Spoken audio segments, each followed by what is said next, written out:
നിനക്ക് ഫീനിക്സ് പക്ഷിയെ പറ്റി അറിയാമോ? അതിനെ കൊന്ന് കത്തിച്ച് ചാമ്പലാക്കിയാലും ആ ചാരത്തിൽ നിന്നും ഉയർന്നെഴുന്നേറ്റ് വരും അത്. യെസ്, ഞാനിപ്പോ ഫിനിക്സ് പക്ഷിയെ പോലെ ഉയർത്തെഴുന്നേൽക്കണമെന്നാണോ? എന്റെ ഭാവിയെ പറ്റി ഞാൻ തന്നെ തീരുമാനം എടുക്കണമല്ലേ? നാളെ നമ്മുടെ ആളുകളെയും കൂട്ടി ആ വീട്ടിലേക്ക് നീ പോ. ഞാൻ പറഞ്ഞതുപോലെ ചെയ്. അഭിരാമിനെ വസുവിനെ നമ്മുടെ വഴിക്ക് കൊണ്ടുവരാൻ ഞാൻ നോക്കിക്കോളാം. Thank you Aditya. ശരിയായ സമയത്താ പ്ലാൻ പറഞ്ഞെന്ന്. ഇനി അവരെ ഒന്നും ചെയ്യാൻ പറ്റില്ലെന്നാ കരുതിയത്. എന്ത് ചെയ്യണമെന്ന് പറഞ്ഞു. നാളെ എന്റെ പ്രതികാരം ഞാൻ തീർക്കും. അത് വേണമെങ്കിൽ നീ കണ്ടോ. ഇപ്പൊ ഞാൻ അനുഭവിക്കുന്ന വേദന നാളെ അവരായിരിക്കും അനുഭവിക്കാൻ പോകുന്നത്. Wish you good luck Karthika. ഇതോടുകൂടി ആ അഭിരാമും വസുവും തകർന്നടിയണം. Go ahead.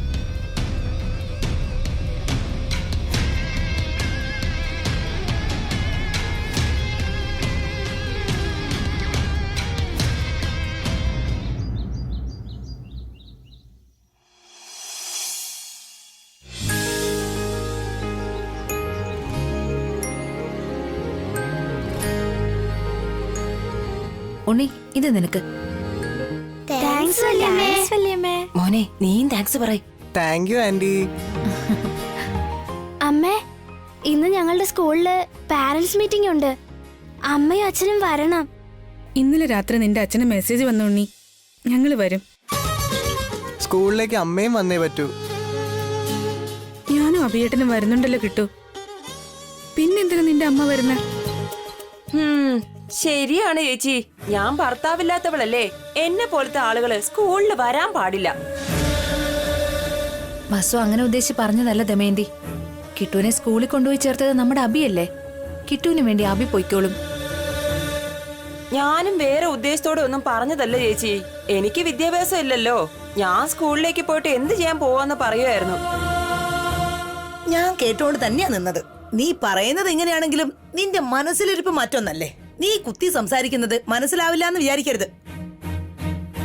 രാവിലെ തന്നെ എന്തിനാ എടുത്തി വഴക്ക്? വിട്ടേക്ക്. ഇളയമ്മയ്ക്ക് രാവിലെ ഭക്ഷണം കഴിക്കുന്നതിനേക്കാളും വഴക്കുണ്ടാക്കുന്നതാ ഇഷ്ടം. ഞാൻ വെറുതെ വഴക്കുണ്ടാക്കിയൊന്നല്ല, ഇവളാ വെറുതെ വഴക്കുണ്ടാക്കുന്നത്. ഓ, ആ വഴക്ക് നിങ്ങൾ വലുതാക്കാൻ നോക്കാണല്ലേ? ശരിയല്ലേ പറഞ്ഞത്? എല്ലാരും എന്തിനാ എന്റെ പുറകെ വരുന്നത്? ഈ ദമയന്തിയുടെ നാവ് ശരിയല്ലെന്നാ പറഞ്ഞത്, അത്രേ ഉള്ളൂ. ആരുടെ നാവ് എങ്ങനെയുള്ളതാണെന്ന് ഇവിടെയുള്ള എല്ലാവർക്കും അറിയാം. കുട്ടികൾ റെഡി ആയിട്ടാ? കേട്ടോ, നീ റെഡിയല്ലേ? അപ്പൊ നമുക്ക് സ്കൂളിലേക്ക് പോയാലോ? പോവാൻ ഞാൻ റെഡിയാ അങ്കിൾ. വസ്തുര, പോവാം.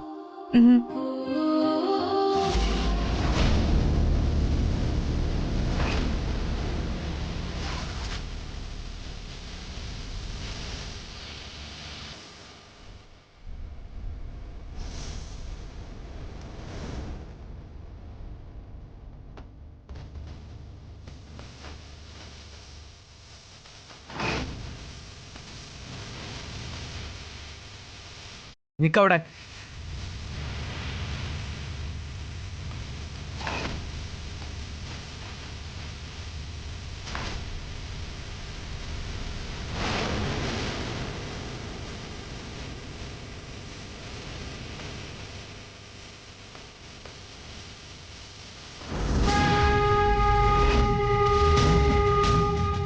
എന്തിനാ ഇങ്ങോട്ട് വന്നേ? നിന്നെ ആരാടി ഇങ്ങോട്ട് വിളിച്ചത്? ഞാനായിട്ട് വന്നതാ.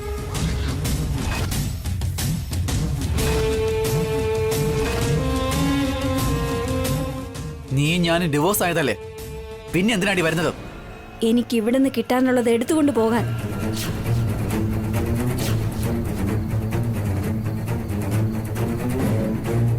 അതിന് നിന്റെ സാധനങ്ങളൊക്കെ നീ കൊണ്ടുപോയതല്ലേ? ഇനി ഇവിടെ എന്താ ഉള്ളത്? എനിക്ക് വിവാഹമോചനം തന്നാ മാത്രം മതിയോ? കണക്കുകളൊക്കെ തീർക്കണ്ടേ? ഇനി നിനക്ക് ഈ വീട്ടിൽ നിന്ന് എന്താ വേണ്ടത്? എന്നെ വിശ്വസിപ്പിച്ച് നല്ലവണ്ണം വഞ്ചിച്ചു. വിശ്വാസവഞ്ചന ചെയ്തിരിക്കുന്നു. ആ കില്ലോടും ഈ കുടുംബത്തിനോടും വിശ്വാസവഞ്ചന കാണിച്ചത് നീയാണ്. ഞാൻ ചെയ്തത് അനീതിയാണെങ്കിൽ നിങ്ങൾ എന്താ ചെയ്തത്? അതൊരു ചതിയാണെന്ന് പറയാമോ?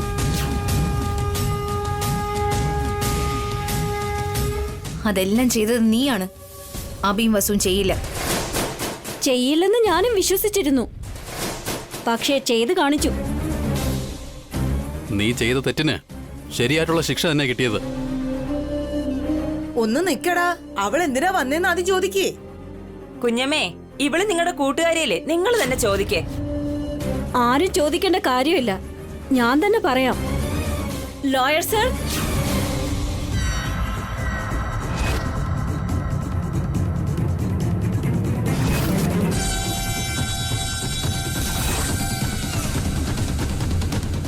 ലോയറായിട്ടാണ് അവള് വന്നിരിക്കുന്നതെങ്കിൽ ഇവളുടെ മനസ്സിൽ എന്തൊക്കെയോ പ്ലാനിംഗ് ഉണ്ട്. ഞാൻ എന്തിനാ വന്നതെന്ന് ഇവരെ പറഞ്ഞു മനസ്സിലാക്കൂ. നിയമപ്രകാരം അഖിലിനും കാർത്തികയ്ക്കും ഡിവോഴ്സ് കിട്ടിയിരിക്കുകയാണ്. എന്നാൽ കാർത്തികയ്ക്ക് ന്യായമായി കിട്ടേണ്ട ജീവനാംശം കിട്ടിയിട്ടില്ല. അത് വാങ്ങാൻ വേണ്ടിയാണ് വന്നിരിക്കുന്നത്. കേട്ടല്ലോ, എനിക്ക് കിട്ടേണ്ട ജീവനാംശം തന്നാ ഞാൻ പൊയ്ക്കോളാം.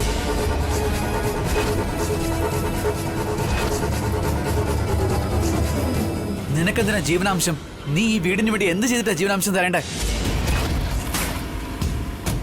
ഡിവോഴ്സ് വാങ്ങിയാൽ ജീവനാംശം കൊടുക്കണം. കൊടുത്തില്ലെങ്കിൽ നിങ്ങൾ എന്ത് ചെയ്യുമെന്ന്? കേസ് കൊടുക്കും, കോടതിയിൽ കൊണ്ടുവരും.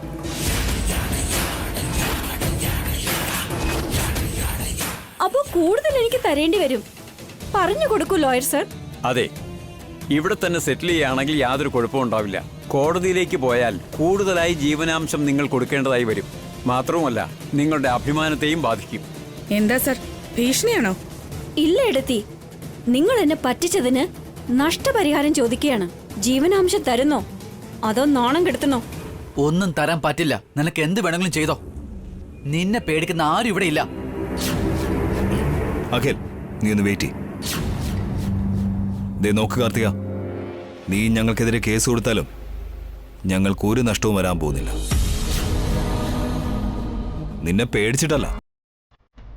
ഒരു പെൺകുട്ടി ഈ വീട്ടിൽ വന്ന് ചോദിക്കുന്നുണ്ട്, നിനക്ക് വേണ്ടത് തരാമെന്ന് ഞാൻ സമ്മതിക്കുന്നു.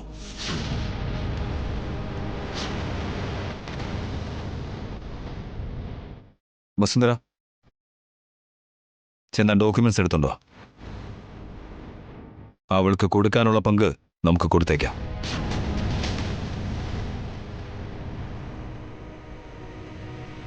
ഇവള് കറക്റ്റ് പ്ലാനിങ്ങോട് കൂടി തന്നെയാ വന്നത്.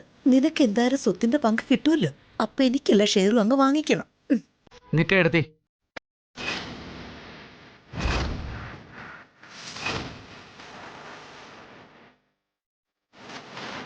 അവൾക്ക് എന്തിനാ സ്വത്ത് കൊടുക്കുന്നേ? സ്വത്തല്ല, ജീവനാംശമാണ് ചോദിച്ചത്. ആര് തരണം? എനിക്ക് വിവാഹമോചനം തന്നത് നീയല്ലേ, നീയാണ് തരേണ്ടത്. നിനക്ക് എത്രയാ വേണ്ടത്? ഈ സ്വത്തിന്റെ പകുതി തരണം. പറയൂ ലോയർ സർ. അതെ, ഡിവോഴ്സ് കിട്ടിയ ശേഷം ഭർത്താവിന്റെ സ്വത്തിന്റെ പകുതി ഭാര്യയ്ക്ക് അവകാശപ്പെട്ടതാണ്. അത്രയല്ലേ ഉള്ളൂ? ഇപ്പൊ തരാം.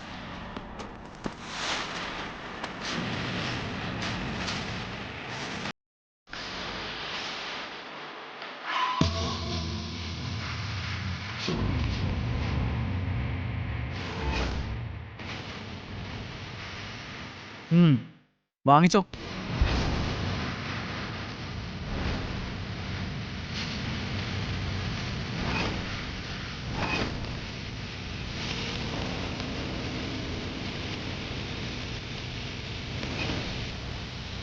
എന്ത് 500 രൂപയോ?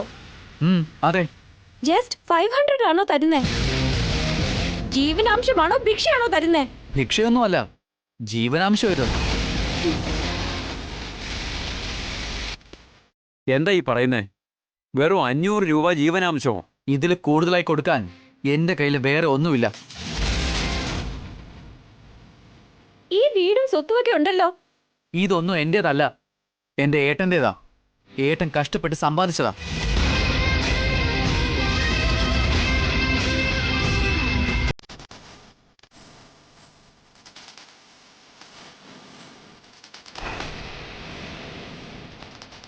എന്റെ പേരില് ഒരു സ്വത്തും ഇവിടെ ഇല്ല. എന്റെ ബാങ്കിൽ 1 രൂപ പോലും ഇല്ല.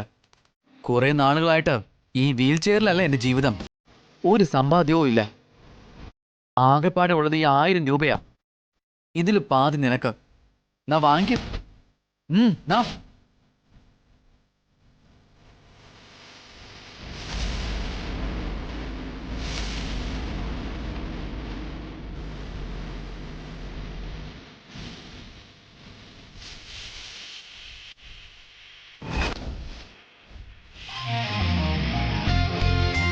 ഇതൊന്നും ശരിയല്ല അഖിലേ. ഇതിനു മുന്നേ പാതി സ്വത്ത് കൊടുക്കാന്നും പറഞ്ഞ് അവളെ ആശിപ്പിച്ചതല്ലേ. കുറഞ്ഞത് 1/4 ഭാഗമെങ്കിലും കൊടുക്കടാ. ഇല്ലെങ്കിൽ അവൾ എങ്ങനെയാണാ ജീവിക്കുന്നേ? കൈ നീട്ടി ഭിക്ഷ എടുക്കാൻ പറയും.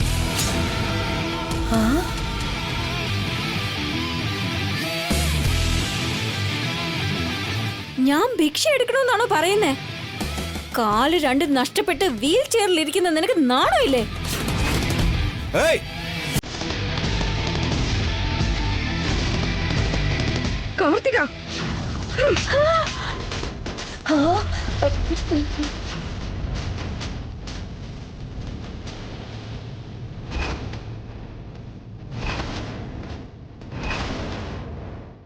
അഖിലിന്റെ കാലം ആര് കാരണം നഷ്ടപ്പെട്ടെ? നീ കാരണോ? ഇവിടെ നാണിക്കേണ്ടത് ആരാ? നീയോ അതോ അവനോ? എന്റെ മുന്നിൽ വെച്ച് എന്റെ ക്ലയന്റിനെ തല്ലുന്നോ? നിങ്ങൾക്ക് അത്രയ്ക്ക് ധൈര്യമോ? ദേ നോക്ക് ലോയർ, അവളൊരു ഒറ്റ അടിയേ വാങ്ങിച്ചിട്ടുള്ളൂ. ഇനി വീണ്ടും ഈ വീട്ടിലേക്ക് വന്നാൽ ബാക്കിയുള്ള അടിയും കൂടെ കിട്ടും. ദേ നോക്ക് കാർത്തിക, പെണ്ണാണെന്നുള്ള ഒരു ഒറ്റ കാരണത്താലും വക്കീൽ വേഷം ഇട്ടിരിക്കുന്നു എന്നുള്ള ഒരു ഒറ്റ കാരണം കൊണ്ടും ഇത്രയും നേരം ഞാൻ ക്ഷമിച്ചിരിക്കായിരുന്നു. നീയായിട്ട് ഇങ്ങോട്ട് ചോദിച്ചതുകൊണ്ട് നിനക്ക് സ്വത്ത് തരാമെന്ന് തീരുമാനിച്ചു. എന്നാൽ അതിനുള്ള അർഹത നിനക്കില്ലെന്ന് ഇപ്പൊ എനിക്ക് മനസ്സിലായി. എത്രയും പെട്ടെന്ന് ഇവിടുന്ന് പോകുന്നതാണ് നിനക്ക് നല്ലത്. അല്ലെങ്കിൽ എനിക്ക് ജീവനാംശം തരാതെ എങ്ങനെ എന്നെ പറഞ്ഞു വിടും? ഞാൻ 500 രൂപ തന്നില്ലേ, പിന്നെ ഏടത്തിയുടെ കയ്യിൽ നിന്നും കിട്ടി. കണക്കൊക്കെ ശരിയായില്ലേ? എന്ത്? എന്നെ അപമാനിക്കാൻ നോക്കുകയാണോ? നിങ്ങൾ ഒരിക്കലും നന്നാവില്ല.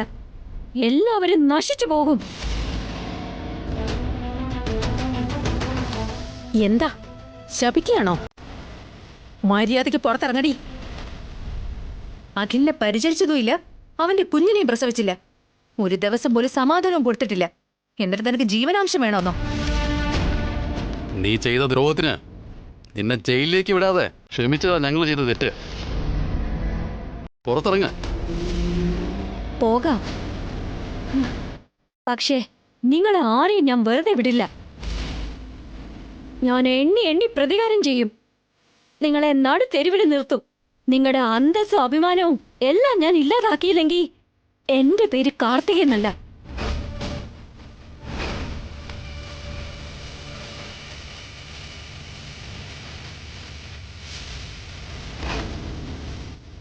നീ എന്തു വേണമെങ്കിലും ചെയ്തോ. Get out.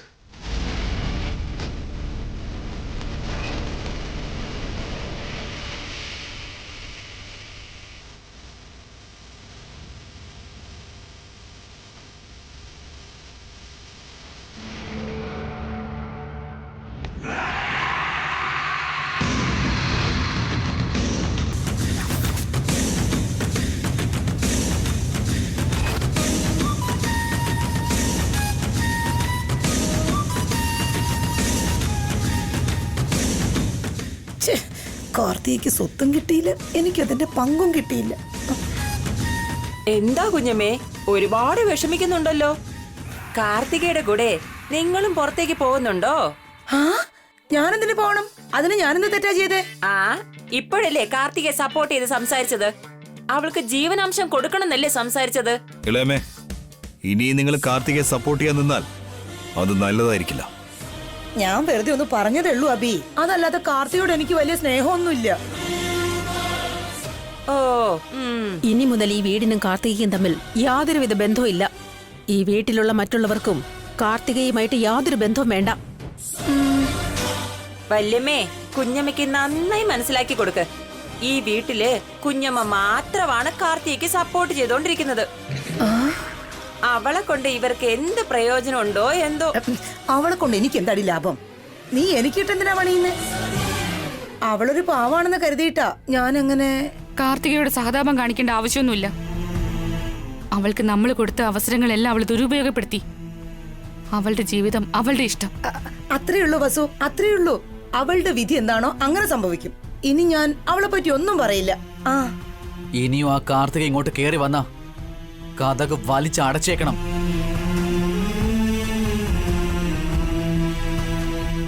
ഇളയമേ, നിങ്ങളോട് ഈ പറയുന്നേ, നിങ്ങൾ അവളെ എൻകറേജ് ചെയ്തു എന്നങ്ങനെ കണ്ട അവൾക്ക് വന്ന ഗതിയായിരിക്കും നിങ്ങൾക്ക് ഉണ്ടാവാൻ പോകുന്നേ. അയ്യോ അങ്ങനെയൊന്നുമില്ല. എന്റെ കാര്യം നോക്കി ഞാൻ മിണ്ടാതിരുന്നോളാം. ഞാൻ എന്തിനാ മറ്റുള്ളവരുടെ കാര്യം നോക്കുന്നേ? വസുന്ധര, സമയേ വാ, നമുക്ക് സ്കൂളിലേക്ക് പോവാം. ഏട്ടാ, ഏട്ടാ ഓഫീസിലേക്ക് വെക്കോ. ഇവരെ വിട്ടതിന് ശേഷം ഞാൻ നേരെ ഓഫീസിലേക്ക് വരാം. ശരി ബൈ. ആ മക്കളെ വാ. വസുന്ധര വാ, നമുക്ക് പോവാം. വാ. വരൂ.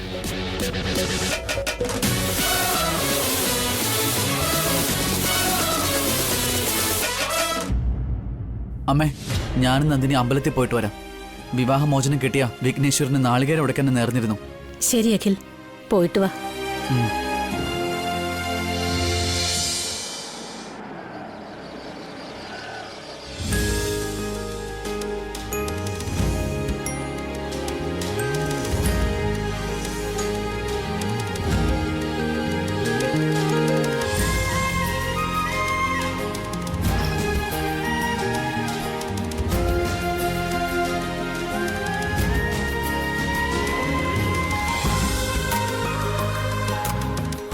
നിങ്ങളുടെ മകൻ ഉണ്ണി നന്നായിട്ട് പഠിക്കുന്നുണ്ട് sir.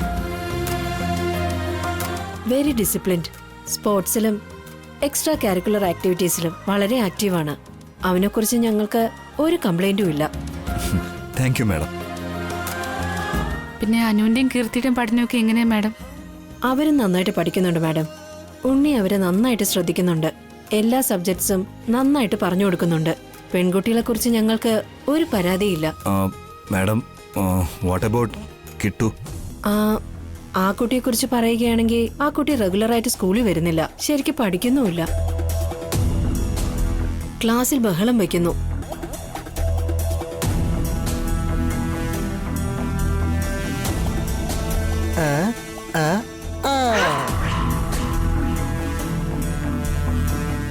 Sorry madam,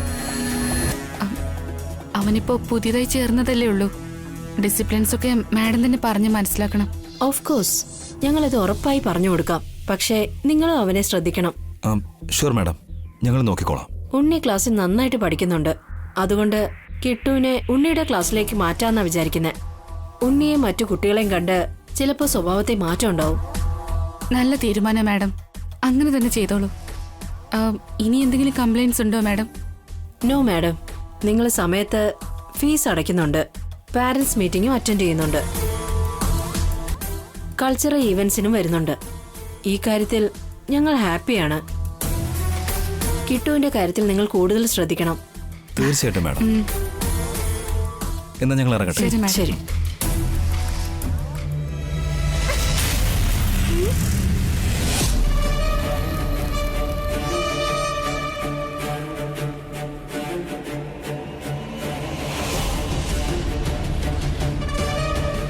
principal madam എന്തു പറഞ്ഞാ? നിങ്ങള് വെരി വെരി ഗുഡ് എന്ന് പറഞ്ഞു.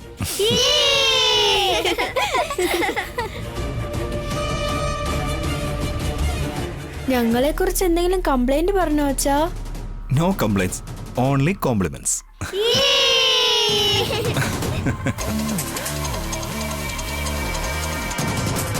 എന്റെ അമ്മ രക്ഷപ്പെട്ടു.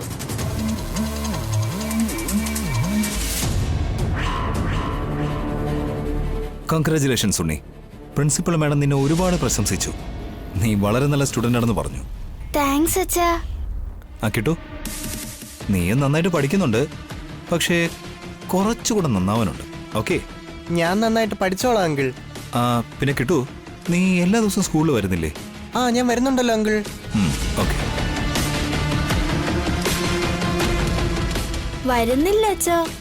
സ്കൂളിൽ നിന്ന് ക്ലാസ് കട്ട് ചെയ്ത് ഫ്രണ്ട്സിന്റെ കൂടെ കളിക്കാനാവാൻ പോകുന്നേ. ഇടയ്ക്ക് ഫ്രണ്ട്സിന്റെ കൂടെ വഴക്കുണ്ടാക്കാറുണ്ട് അച്ഛാ. അല്ല, ചേട്ടനെ കുറിച്ച് അങ്ങനൊന്നും പറയാൻ പാടില്ല. ശരി, ഇനി വഴക്കൊന്നും ഉണ്ടാക്കല്ലോ. ഓക്കെ?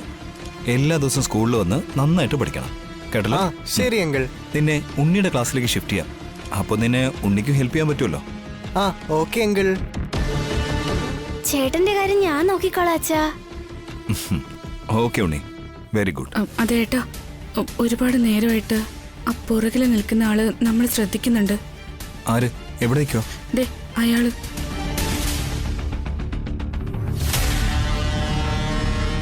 അയാള് ആരാന്നറിയില്ല, കുറെ നേരമായിട്ട് ശ്രദ്ധിച്ചോണ്ടിരിക്കുക ഏട്ടാ. ഉണ്ണി വേഗം ക്ലാസ്സിലേക്ക് ചെല്ലും. ഗോ ഗോ ഗോ ഗോ വേഗം പോ. ബൈ. വേഗം ചെല്ല്.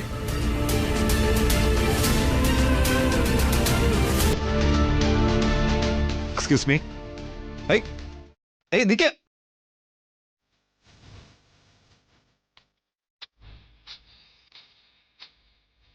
ആരേട്ടാ അയാള്? അറിയില്ല വസുന്ധര. ശരി വാ പോ.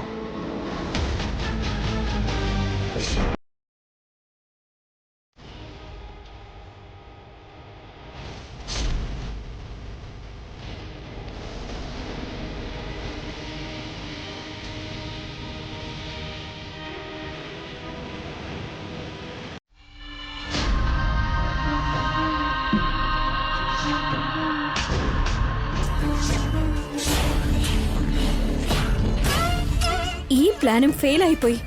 ജീവനാംശം വാങ്ങാൻ പോയ ഞാൻ തല്ലും വാങ്ങി വന്നിരിക്കുന്നു. സോറി കാർത്തിക, നിന്റെ മേൽ അഖിലിന് കുറച്ചെങ്കിലും സോഫ്റ്റ് കോർണർ ഉണ്ടാവുമെന്ന് ഞാൻ വിചാരിച്ചു. സ്വത്തിന്റെ പങ്കെങ്കിലും കിട്ടുമെന്ന് കരുതി. എന്റെ ഊഹം തെറ്റായിപ്പോയി. ആ കുടുംബത്തിലെ എല്ലാവരും എന്നോട് വെറുപ്പ് കാണിക്കുകയാണ്. ഇനി ആ വീട്ടിൽ നിന്നും എനിക്ക് 1 രൂപ പോലും കിട്ടില്ല. ഞാൻ തിരിച്ചു പോയ അവരെന്നെ കൊല്ലാൻ പോലും മടിക്കില്ല. കൊല്ലാൻ അവർക്ക് മാത്രമേ അറിയൂന്ന് നീ വിചാരിക്കരുത്. എനിക്കും അറിയാം.